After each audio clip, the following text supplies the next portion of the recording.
Según la psicología clínica y la neurología científica, la parálisis del sueño es una alucinación hipnagógica o hipnopómpica, una ilusión mental, un episodio psicótico o un trastorno del sueño. Además, distinguen dos tipos de parálisis del sueño. La primera es cuando en un momento del sueño ocurre un estado alterado de conciencia. A veces esto nos despierta dentro del sueño, pero no podemos movernos y no podemos hablar, si bien en este caso no se produce la experiencia aterradora, por lo que esta parálisis es estrictamente fisiológica, ya que actúa como medida de seguridad para no miccionar en la cama, para no caminar sonámbulo o para no lastimar a alguien. Así que, según los psicólogos, el único tratamiento posible es lograr hábitos saludables para descansar. Ahora bien, cuando en la parálisis del sueño surge el episodio de la visualización, el soñador puede observar una sombra, una figura oscura con ojos rojos brillantes, una bruja anciana, una gárgola, un alienígena gris, una criatura mitológica o una esfera brillante, ya sea junto a la puerta, a los pies de la cama o sentado en el pecho del soñador. En este caso, cuando la experiencia es horrible, el tratamiento clínico es psicotrópico o farmacológico, porque, según la psicología oficial, el soñador ve cosas que no existen y, por tanto, son producto de la imaginación y de las falsas percepciones de la mente. Por otra parte, si el soñador observa un ser luminoso y angelical, entonces la experiencia no será negativa y el soñador asimilará esa presencia metafísica con la idea de un guía espiritual.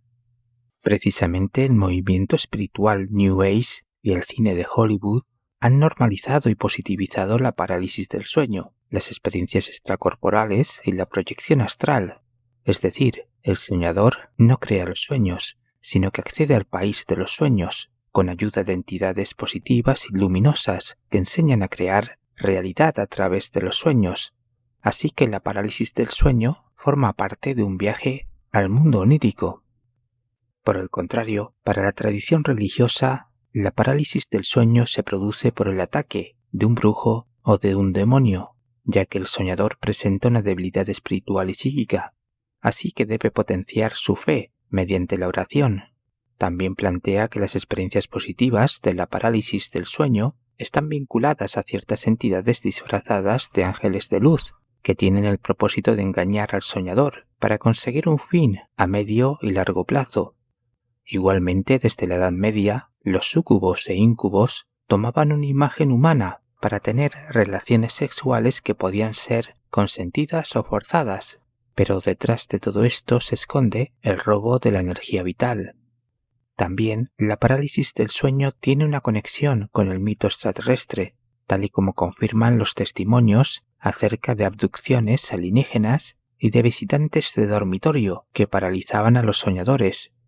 De hecho, en 1958 Carl Jung avisó de que esto ocurriría cuando los extraterrestres se convirtiesen en una creencia interiorizada y se consolidasen en el imaginario colectivo. De este modo, los alienígenas comenzaron a manifestarse en las visiones de la parálisis del sueño, junto a los demonios, elfos, jinns, fantasmas, brujos y muertos.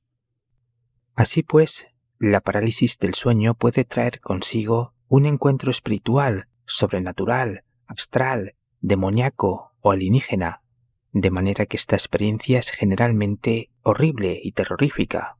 A veces se caracteriza por la violencia física y el acoso sexual. A veces al soñador le cuesta respirar, se siente como si lo asfixiaran o lo estrangularan. A veces el soñador tiene también una experiencia extracorporal, donde sentirá vibraciones en su cuerpo e incluso en la cama. También escuchará el sonido de una abeja o de un helicóptero al despegar. De este modo, la parálisis del sueño puede conducir a una experiencia en la cual el alma se separa del cuerpo. O en otras palabras, a veces el soñador es arrastrado a la dimensión astral, aunque luego despertará y pensará que solo es un sueño.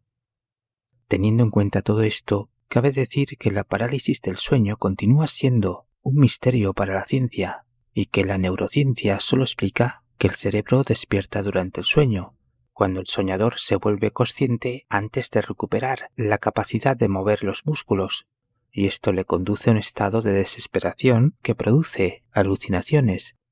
Por eso la psicología oficial continúa tratando la parálisis del sueño como un problema de estrés o de conducta del sueño, aunque algunos psicólogos actuales están buscando métodos específicos y eficaces en las tradiciones culturales antiguas, tal y como hiciese la psicología profunda y analítica.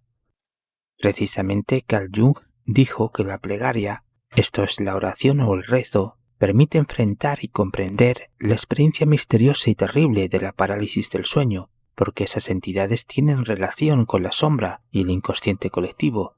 Es decir, la plegaria permite trascender hacia una mayor luz que luego será importante para mantener el equilibrio ante la presencia de una entidad o energía oscura durante el sueño. El psicólogo hindú Balan Jalal explica que el mantra Om Namah Shivaya sirve para superar el miedo y apaciguar las influencias negativas porque permite alcanzar niveles de conciencia más elevados. El esoterismo musulmán emplea el dhikr, una meditación que permite tomar conciencia de la presencia de Dios, repitiendo los nombres de Dios o unos versículos concretos del Corán. Si bien el sufismo tiene una práctica más intensa del dhikr, pues se medita para recordar a Dios desde el corazón. El budismo plantea la meditación de la bondad amorosa, una práctica para que el soñador esté abierto al lado oscuro de los sueños y pueda contrarrestar a esas entidades que provocan miedo mediante la compasión. La psicología junguiana afirma que el soñador debe atacar verbalmente a esos seres mitológicos que son hostiles durante el sueño, ya que esta técnica consigue detener a estas entidades oscuras y su reacción es transformarse en bestias, humanos, etc., hasta presentar una versión amigable o positiva, pero con un propósito engañoso. La psicología junguiana advierte que hay casos en los cuales esas entidades oscuras son aspectos ocultos de la sombra individual, así que comprender el significado simbólico de las imágenes oníricas y tener dominio sobre la sombra significa que el soñador será menos propenso a la proyección de figuras mitológicas y podrá integrarlas en su proceso de individuación. La psicología cognitivo-conductual aplica la terapia de relajación, la cual consiste en contrarrestar la experiencia siniestra y traumática de la parálisis del sueño, ya que el soñador alimenta y retroalimenta a las entidades con su miedo. Por eso debe salir de ese círculo vicioso. Por ejemplo, la primera técnica es minimizar las creencias sobrenaturales y desarrollar una actitud escéptica frente a la existencia real de las entidades. La segunda técnica es concentrarse en un recuerdo positivo, en la imagen de un ser querido y en una poderosa palabra religiosa. Y la tercera técnica es el uso de música relajante y de inciensos o perfumes para conseguir paz mental y bienestar espiritual. Por cierto, de esas tres técnicas, la primera y la tercera deben aplicarse antes de ir a dormir, y la segunda se utiliza mentalmente durante la parálisis del sueño, ya que la idea es reducir tanto como se pueda el miedo, la ansiedad y otras emociones negativas para que las entidades renuncien al soñador como una fuente de energía segura y fácil. Por tanto, la clave es que el soñador no tenga una actitud pasiva o defensiva con respecto a las experiencias de la parálisis del sueño, sino una actitud segura para que pueda utilizar las técnicas recomendadas como armas ofensivas.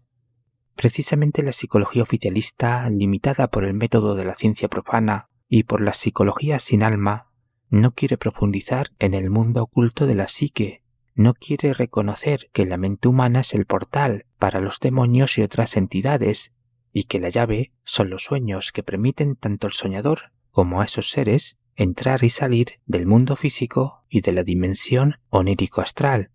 De hecho, esas entidades se presentan bajo diversas formas mitológicas, pero en última instancia responden a las entidades arcónticas que aparecen en Efesios 6:12 y en los manuscritos de Nag Hammadi. Además, Carl Jung dijo que la aparición de esos seres sobrenaturales en una parálisis del sueño se parece mucho a la presencia de las deidades iracundas del libro tibetano de los muertos, porque el difunto es sometido a visiones de pánico, terror y miedo, con las que las deidades iracundas intentarán bloquear el estado intermedio entre la muerte y el renacimiento, para que el difunto no alcance la liberación y la iluminación en el nirvana. De manera que Carl Jung sugiere que el soñador debe superar los peligros del viaje nocturno al mundo astral, que él llama la tierra de los fantasmas, aunque en ocasiones este descenso a los infiernos no es voluntario ni casual, sino forzado por esas entidades que se llevarán al soñador hacia su dimensión. Por eso, el psicólogo suizo, siguiendo el bardo Todol, afirma que tanto el soñador como el difunto son sometidos a engaños e ilusiones fantasmagóricas que proyectan las entidades, de ahí que la única vía sea enfrentarse con los miedos y superar los contenidos del inconsciente. En este sentido, la parálisis del sueño es una prueba para determinar si el soñador tiene una conciencia trascendente y cuenta con una armadura psicológica y espiritual, y si carece de ellas, entonces se convertirá en alimento energético, entre otras consecuencias. Para terminar, ¿has experimentado una parálisis del sueño? ¿Cómo has podido lidiar con esa experiencia? Os leo en comentarios. Buenos días, buenas tardes y buenas noches.